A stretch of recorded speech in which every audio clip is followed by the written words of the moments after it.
ബിസ്മില്ലാഹിർ റഹ്മാനിർ റഹീം. അൽഹംദുലില്ലാഹി റബ്ബിൽ ആലമീൻ. വസ്സലാത്തു വസ്സലാമു അലാ സയ്യിദിൽ മുർസലീൻ വഅലാ ആലിഹി വസഹ്ബിഹി അജ്മഈൻ. അമ്മാ ബഅദ്. NBS അതിന്റെ ഗോൾഡൻ ജൂബിലി ആഘോഷിക്കുകയാണ്. ഗോൾഡൻ ജൂബിലി പ്രഖ്യാപനം നടന്നു കഴിഞ്ഞു. 2024 ജനുവരി മുതൽ 2025 ജനുവരി വരെ, അഥവാ ഹിജ്റ വർഷം 1444 റജബ് മുതൽ 1445 റജബ് വരെ ഒരു വർഷം നീണ്ടു നിൽക്കുന്ന വിവിധ പരിപാടികളോടുകൂടി NBS ഗോൾഡൻ ജൂബിലി നടത്താൻ അതിൻ്റെ പ്രഖ്യാപന സമ്മേളനം നടന്നു കഴിഞ്ഞു. വരും ദിവസങ്ങളിൽ സമൂഹത്തിന് ഗുണകരമായ വിവിധ വൈജ്ഞാനിക പരിപാടികളുമായി NBS പ്രയാണം തുടരും. അതിൻ്റെ ഭാഗമായാണ് തർത്തീബ് നിങ്ങളുടെ മുമ്പിലേക്ക് വരുന്നത്. തർത്തീബ് തുടർച്ചയായ 50 വൈജ്ഞാനിക താളുകളാണ് സമൂഹത്തിന്റെ മുമ്പിൽ സമർപ്പിക്കാൻ ഉദ്ദേശിക്കുന്നത്. ഈ സമൂഹത്തിന് അതുകൊണ്ട് ഗുണമുണ്ടായിരിക്കണം, ഗുണം ലഭിക്കണം. ഭൗതിക ലോകത്തും നാളെ പരലോകത്തും അതിൻ്റെ നേട്ടങ്ങൾ സമൂഹത്തിൽ ആർക്കെങ്കിലും ഉപകാരമുണ്ടാകുന്ന രൂപത്തിൽ സമർപ്പിക്കണം എന്നതാണ് ഈ NBS ഇതുകൊണ്ട് ഉദ്ദേശിക്കുന്നത്. NBSന്റെ ഏറ്റവും പ്രധാനപ്പെട്ട ഭാഗമാണ് NBSന്റെ പൂർവ്വ വിദ്യാർത്ഥികളായ പണ്ഡിത സമൂഹത്തിന്റെ കൂട്ടായ്മ ജംഇയ്യത്തു ഉലമാഇ നിബ്രാസ്. പ്രസ്തുത സംഘടനയാണ് തർത്തീബിന് നേതൃത്വം നൽകുന്നത്. അതുകൊണ്ട് തന്നെ ചെറിയ സമയത്തിൻ്റെ ഉള്ളിൽ ആവശ്യമായ വിവിധ വൈജ്ഞാനിക പരിപാടികളാണ് സമർപ്പിക്കാൻ ഉദ്ദേശിക്കുന്നത്. റബ്ബ് സുബ്ഹാനഹു വ തആല അതിന് തൗഫീക്ക് നൽകട്ടെ. ഇന്ന് നിങ്ങളുടെ മുമ്പിൽ സമർപ്പിക്കുന്നത് വിശുദ്ധ ഖുർആനിന്റെ സൂറത്തുൽ ഫാത്തിഹയെ കുറിച്ചാണ്. അതിൻ്റെ മുഴുവൻ ഭാഗങ്ങളും ദിവസങ്ങളോളം നീണ്ടു നിൽക്കുന്ന ചർച്ചയ്ക്ക് ആവശ്യം വരുമെങ്കിലും അതിലേക്കുള്ള ചെറിയ സൂചനകളാണ് ഇവിടെ നൽകപ്പെടുന്നത്. വിശുദ്ധ ഖുർആനിൽ 114 സൂറത്തുകളുടെ ഏറ്റവും ആദ്യമായി കൊടുത്ത സൂറത്തുൽ ഫാത്തിഹയാണ്. ഇത് കേൾക്കാത്തവരും പരിചയമില്ലാത്തവരും ഓതാത്തവരുമായിട്ട് ഇസ്ലാമിക സമൂഹത്തിൽ ആരും ഉണ്ടാവുകയില്ല എന്നത് ഉറപ്പാണ്. ഇസ്ലാമികേതര സമൂഹങ്ങളിൽ തന്നെയും ഇസ്ലാമിനെ കുറിച്ച് എന്തെങ്കിലും ബാലപാഠം ഉണ്ടാവുകയും ഖുർആനിനെ കുറിച്ച് അല്പമെങ്കിലും എന്തെങ്കിലും പഠനം നടത്തുകയും ചെയ്യുന്നവർ ആദ്യമായി കടന്നു വരുന്ന സൂറത്തുൽ ഫാത്തിഹ തന്നെയാണ്. സൂറത്തുൽ ഫാത്തിഹ ഈ സമൂഹത്തിന് അല്ലാഹു തആല നൽകിയ വലിയൊരു നിധിയാണ്.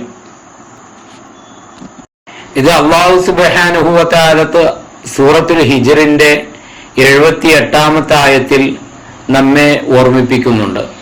വലഖദ് ആതൈനാക സബ്അൻ മിനൽ മസാനി. വീണ്ടും വീണ്ടും ആവർത്തി ചോദിക്കൊണ്ടേയിരിക്കുന്ന 7 സൂക്തങ്ങൾ, 7 ആയത്തുകൾ. ആ ആയത്തുകൾ അടങ്ങിയ വിശുദ്ധ ഫാത്തിഹ നിങ്ങളിലേക്ക് നാം സമർപ്പിക്കാൻ പോകുന്നു എന്ന് സന്തോഷ വാർത്ത അറിയിച്ചതിന് ശേഷമാണ് മുഹമ്മദുർ റസൂൽ സല്ലല്ലാഹു അലൈഹി വസല്ലമ തങ്ങൾക്ക് ഫാത്തിഹ സൂറത്ത് നൽകപ്പെടുന്നത്. അതിൻ്റെ മഹത്വം മനസ്സിലാക്കണമെങ്കിൽ കേവലം അതിൻ്റെ സ്ഥാനപ്പേരുകൾ മാത്രം കേട്ടാൽ മതിയാകും. ഇത്രയേറെ പേരുകൾ കൊണ്ട് അനുഗ്രഹീതമായ സൂറത്തുകൾ വേറെ ഉണ്ടോ എന്ന് സംശയിക്കുന്ന വിധം 10-ലധികം പേരുകളെ കൊണ്ട് പ്രസിദ്ധമാണ് സൂറത്തുൽ ഫാത്തിഹ. ആദ്യത്തെ പേര് തന്നെ നാം എല്ലാവരും അറിയുന്നത് പോലെ ഫാത്തിഹ എന്നാണ്. ഉദ്ഘാടകൻ എന്നാണ് അതിൻ്റെ മലയാള അർത്ഥം പറയാൻ ഏറ്റവും എളുപ്പം. എന്താണ് അതുകൊണ്ട് ഉദ്ദേശിക്കപ്പെടുന്നത്? വിശുദ്ധ ഖുർആൻ ഇവിടെ തുടക്കം കുറിക്കപ്പെടുകയാണ് എന്ന് മാത്രമല്ല, മനുഷ്യന്റെ മുസ്ലിമായ മൂമിനായ വ്യക്തിയുടെ സർവപ്രവർത്തനങ്ങളുടെയും തുടക്കം കുറിക്കപ്പെടുകയാണ്. ഫാത്തിഹ സൂറത്തിലുള്ള ആദ്യത്തെ ആയത്ത് തന്നെ നാം മനസ്സിലാക്കിയാൽ എങ്ങനെയെല്ലാമാണ് എന്നത് മനസ്സിലാക്കും. ബിസ്മില്ലാഹിർ റഹ്മാനിർ റഹീം എന്ന് വീണ്ടും വീണ്ടും ഓതുന്നവരാണ് നാം. ഫാത്തിഹ സൂറത്ത് ദിനം പ്രതി 17 പ്രാവശ്യം വാജിബായ നിസ്കാരത്തിൽ മാത്രം നാം പാരായണം ചെയ്യുന്നു. അതിനു പുറമെ ഏതെല്ലാം സന്ദർഭങ്ങളിൽ, ഏതെല്ലാം ദുആഇന്റെ അവസരങ്ങളിൽ എത്രയാണ് ഫാത്തിഹ നമ്മൾക്ക് ഓതി തീർക്കാൻ സാധിക്കുന്നത് അത്രയും നാം ഓതുന്നവരാണ്. അപ്പോൾ ഖുർആനിന്റെ തുടക്കവും ഒരു വിശ്വാസിയുടെ അടയാളമായി ഏറ്റവും പ്രധാനപ്പെട്ട ആരാധനാകർമ്മമാകുന്ന നിസ്കാരത്തിന്റെ തുടക്കമായി വിശുദ്ധ ഖുർആൻ നമ്മളിലേക്ക് അല്ലാഹു സുബ്ഹാനഹു വ തആല ഏൽപ്പിച്ചു തരികയാണ്. വീണ്ടും അതിന്റെ മറ്റൊരു പേരാണ് ഉമ്മുൽ കിതാബ്. അൽ കിതാബ് എന്നത് വിശുദ്ധ ഖുർആൻ. ആ ഖുർആനിന്റെ കേന്ദ്രം അത് സൂറത്തുൽ ഫാത്തിഹ എന്നാണ്. ഉമ്മ് എന്നത് കേന്ദ്രമാണ്. നമ്മളെല്ലാവരും ഒരു കേന്ദ്രത്തിൽ നിന്ന് വന്നവരാണ്. ആ കേന്ദ്രത്തിനെയാണ് നാം ഉമ്മ എന്ന് സ്നേഹത്തോടെ വിളിക്കുന്നത്. വിശുദ്ധ ഖുർആൻ മുഴുവനും ഒരു കേന്ദ്രത്തിൽ നിന്ന് വന്നതാണ്. ആ കേന്ദ്രമാണ് സൂറത്തുൽ ഫാത്തിഹ. ആ സൂറത്തുൽ ഫാത്തിഹ വിശുദ്ധ ഖുർആനിന്റെ കേന്ദ്രമായി പ്രഖ്യാപിക്കുന്നത് വിശുദ്ധ ഖുർആനാണ്. അതേപോലെ വിശുദ്ധ റസൂൽ സല്ലല്ലാഹു അലൈഹി വസല്ലമ തങ്ങളിൽ നിന്ന് അബൂ ഹുറൈറ റളിയല്ലാഹു അൻഹു ഉദ്ധരിക്കുന്ന ഒരു ഹദീസ് ഉണ്ട്. അത് നമുക്ക് ഇങ്ങനെ വായിക്കാം: അൽഹംദുലില്ലാഹി ഉമ്മുൽ ഖുർആൻ. സൂറത്തുൽ ഫാത്തിഹയുടെ മറ്റൊരു പേരാണ് അൽഹംദുലില്ലാ. അങ്ങനെയാണ് ഇവിടെ ഉപയോഗിച്ചത്. ആ അൽഹംദുലില്ലാഹുന്ന സൂറത്തുൽ ഫാത്തിഹയുടെ മറ്റൊരു പേരാണ് ഉമ്മുൽ ഖുർആൻ. മറ്റൊരു പേരാണ് വ ഉമ്മുൽ കിതാബ്. അൽഹംദുലില്ലാഹി ഉമ്മുൽ ഖുർആനി വ ഉമ്മുൽ കിതാബ്. 3 പേരുകൾ റസൂലുള്ളാഹി തങ്ങൾ പറഞ്ഞതിന് ശേഷം 4ാമത്തെ പേരായിട്ട് വീണ്ടും പരിചയപ്പെടുത്തുകയാണ് വസ്സബുൽ മസാനി. 5ാമത്തെ പേരായിട്ട് വീണ്ടും ഉപയോഗിക്കുകയാണ് വൽ ഖുർആനുൽ അദീം. അപ്പോൾ ഉമ്മുൽ ഖുർആൻ എന്ന് പറയുന്ന വിശുദ്ധ ഖുർആനിന്റെ കേന്ദ്രമാകുന്ന ഫാത്തിഹ, ചില മഹാന്മാർ അതിനെ വ്യാഖ്യാനിച്ചത് ഇങ്ങനെയാണ്: അല്ലാഹു സുബ്ഹാനഹു വ തആല ലോകത്തിലുള്ള സർവജ്ഞാനങ്ങളും അവന്റെ വിശുദ്ധ ഖുർആനാകുന്ന അവന്റെ കിതാബിൽ അവൻ ഒതുക്കി വെച്ചിരിക്കുന്നു. ആ ഖുർആനിൽ ചരിത്രമുണ്ട്, ആ ഖുർആനിൽ ഹിക്മത്തുകളുണ്ട്, നിയമങ്ങളുണ്ട്, പാഠങ്ങളുണ്ട്, ഭൗതിക ലോകത്തെക്കുറിച്ചുണ്ട്, അഭൗതികമായ ലോകങ്ങളെക്കുറിച്ചുണ്ട്, ഭൂമിയെക്കുറിച്ചുണ്ട്, ആകാശങ്ങളെക്കുറിച്ചുണ്ട്, സൂര്യനെക്കുറിച്ചുണ്ട്, മറ്റുള്ള ഗോളങ്ങളെക്കുറിച്ചുണ്ട്, ഗാലക്സികളെക്കുറിച്ചുണ്ട്. എല്ലാം ഖുർആനിലുണ്ട്. എന്നാൽ ആ ഖുർആനിലുള്ള ജ്ഞാനങ്ങൾ മുഴുവനും ഖുർആനിന്റെ 1ാമത്തെ സൂറത്താകുന്ന സൂറത്തുൽ ഫാത്തിഹയിൽ അല്ലാഹു സുബ്ഹാനഹു വ തആല ഒതുക്കി വെച്ചിട്ടുണ്ട്. ചില മഹാന്മാർ പറഞ്ഞത് ആ ഫാത്തിഹയുടെ വ്യാഖ്യാനങ്ങൾ പറയാൻ മാത്രം 70 ഒട്ടകങ്ങൾ ചുമക്കുന്ന ഗ്രന്ഥങ്ങൾ ഉണ്ടാക്കേണ്ടി വരും എന്നാണ്. അത്രയും വിശാലമായ അറിവിന്റെ കേന്ദ്രമാണ് സൂറത്തുൽ ഫാത്തിഹ. അതുകൊണ്ട് തന്നെ ഖുർആനിന്റെ കേന്ദ്രമായിട്ട് സൂറത്തുൽ ഫാത്തിഹയെ ഇവിടെ ഉപയോഗപ്പെടുത്തുകയാണ്. ഉമ്മുൽ ഖുർആൻ അല്ലെങ്കിൽ ഉമ്മുൽ കിതാബ് എന്ന് പേരിടുകയാണ്. വീണ്ടും അതിന് മറ്റൊരു പേര് പറഞ്ഞത് അൽഹംദുലില്ലാ എന്നാണ്. സാധാരണ ഏതൊരു സൂറത്തിന്റെയും തുടക്കം കൊണ്ട് നാം പേര് പറയാറുണ്ട്. യാസീൻ സൂറത്ത് എന്ന് പറയും പോലെ, ത്വാഹ സൂറത്ത് എന്ന് പറയും പോലെ, സൂറത്തുൽ ഫാത്തിഹയുടെ തുടക്കമാണ് അൽഹംദ്. അൽഹംദ് എന്ന് പറഞ്ഞാൽ സ്തുതിയാണ്, സ്തോത്രമാണ്. ആ സ്തുതി എന്ന് പറയുന്നത്, ഹംദ് എന്ന് പറയുന്നത് അള്ളാഹുവിന് സൃഷ്ടികളായ അടിയന്മാരിൽ നിന്ന് സദാസമയവും ലഭിച്ചുകൊണ്ടിരിക്കുന്ന ഏറ്റവും പ്രധാനപ്പെട്ട ആരാധനാ കർമ്മങ്ങളിൽ ഒന്നാണ്. എല്ലാ ആരാധന കർമ്മങ്ങളും സംവിധാനിച്ചത് അള്ളാഹുവിനിക്ക് ശുക്ർ ചെയ്യാൻ വേണ്ടിയാണ്. വറഅ്സു ശുക്രി അൽഹംദുലില്ലാ. ആ ശുക്രിന്റെ റഅ്സ്, അതിന്റെ നേതൃത്വം അല്ലെങ്കിൽ തുടക്കം അല്ലെങ്കിൽ നേതാവ് എന്ത് തന്നെ പറഞ്ഞാലും ശുക്രിന്റെ കേന്ദ്രം അതേതാണ്? അൽഹംദുലില്ലാ എന്നാണ്. ആ ശുക്രിന്റെ കേന്ദ്രമാകുന്ന അൽഹംദുലില്ലാ കൊണ്ട് അള്ളാഹുവിനിക്ക് മുമ്പിൽ ചെയ്യുന്ന നന്ദി പ്രകാശത്തിന്റെ ഏറ്റവും പ്രധാനപ്പെട്ട ഭാഗമാകുന്ന അൽഹംദുലില്ലാ കൊണ്ട് വിശുദ്ധ ഖുർആൻ തുടങ്ങിയിട്ടുണ്ട്. ആ തുടങ്ങിയ സൂറത്തിന്റെ പേരാണ് സൂറത്തുൽ ഹംദുലില്ലാഹി റബ്ബിൽ ആലമീൻ. മറ്റൊരു പേര് ഈ സൂറത്തിനുണ്ട്, സൂറത്തുസ്സലാ. നിസ്കാരം എന്നാണ് അതിന്റെ അർത്ഥം. കാരണം നിസ്കാരത്തിൽ സദാസമയം ഓതിക്കൊണ്ടിരിക്കാൻ മനുഷ്യനോട് കൽപ്പിക്കപ്പെട്ട ഒരേ ഒരു സൂറത്ത് അത് സൂറത്തുൽ ഫാത്തിഹ മാത്രമാണ്. മറ്റേത് സൂറത്ത് മനഃപ്പാടമില്ലെങ്കിലും സൂറത്തുൽ ഫാത്തിഹ മനഃപ്പാടമില്ലാത്ത ഒരു വിശ്വാസിയും ഉണ്ടാവുകയില്ല. കാരണം വിശ്വാസിയുമായി ബന്ധപ്പെട്ട ഏറ്റവും പ്രധാനപ്പെട്ടതായ അമലാണ് നിസ്കാരം. ആ നിസ്കാരത്തിൽ സുപ്രധാനമായ പാരായണമാണ് സൂറത്തുൽ ഫാത്തിഹയിലൂടെ വരുന്നത്. മഹാനായ റസൂലുള്ളാഹി സ്വല്ലല്ലാഹു അലൈഹി വസല്ലമ അള്ളാഹുവിൽ നിന്ന് ഉദ്ധരിക്കുന്ന ഒരു ഹദീസ് ഉണ്ട്. എന്താണ് ആ ഹദീസ്?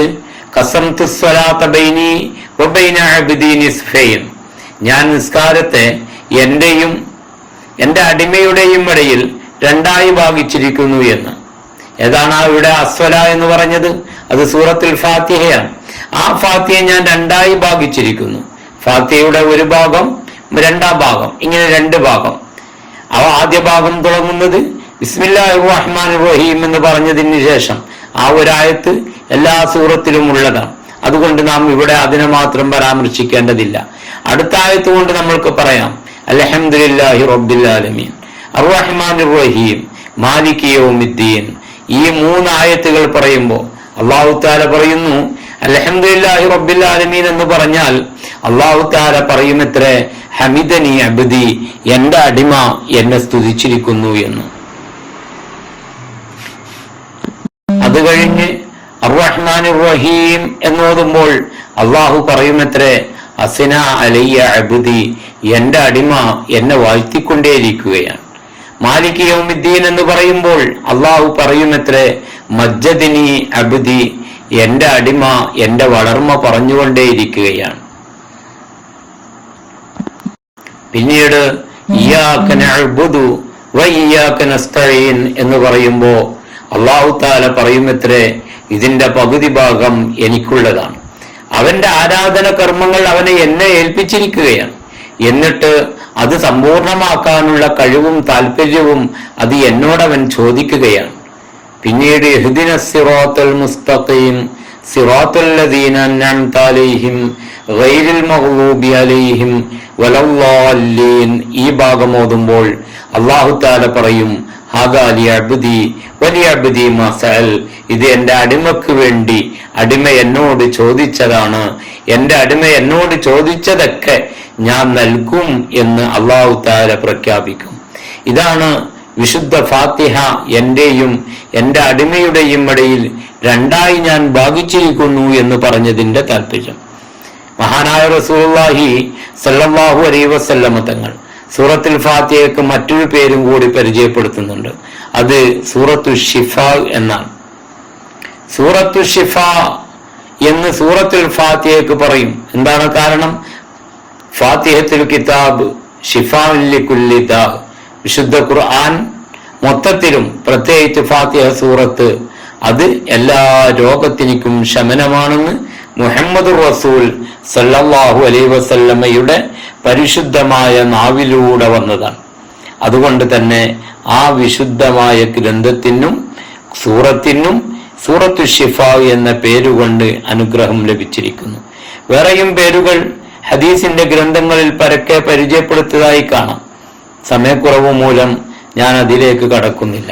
ഇത്രയും പേരുകൾ നമ്മെ അറിയിക്കുന്ന എന്താണ്? സൂറത്തുൽ ഫാത്തിഹയുടെ മഹത്വമാണ്. ഈ പേരുകളൊക്കെയും അതിന് ലഭിക്കാനുണ്ടായ കാരണം എന്താണ്? ആ പേരുകൾ കൊണ്ട് ഉദ്ദേശിക്കപ്പെടുന്ന കാര്യം വിശുദ്ധ ഫാത്തിഹയിലൂടെ നമുക്ക് നേടിയെടുക്കാൻ സാധിക്കും എന്നുള്ളതാണ്. അതിന് അല്ലാഹു തആല തൗഫീക്ക് നൽകട്ടെ. നമ്മെ എല്ലാവരെയും വിശുദ്ധ ഖുർആനിന്റെ അസ്ഹാബായി അഹ്ലുകാരായി അല്ലാഹു തആലയുടെ മുമ്പിൽ കബൂൽ ചെയ്യട്ടെ. വാഖിറു ദഅവാന അനിൽ ഹംദുലില്ലാഹി റബ്ബിൽ ആലമീൻ. അസ്സലാമു അലൈക്കും വറഹ്മത്തുള്ളാഹി.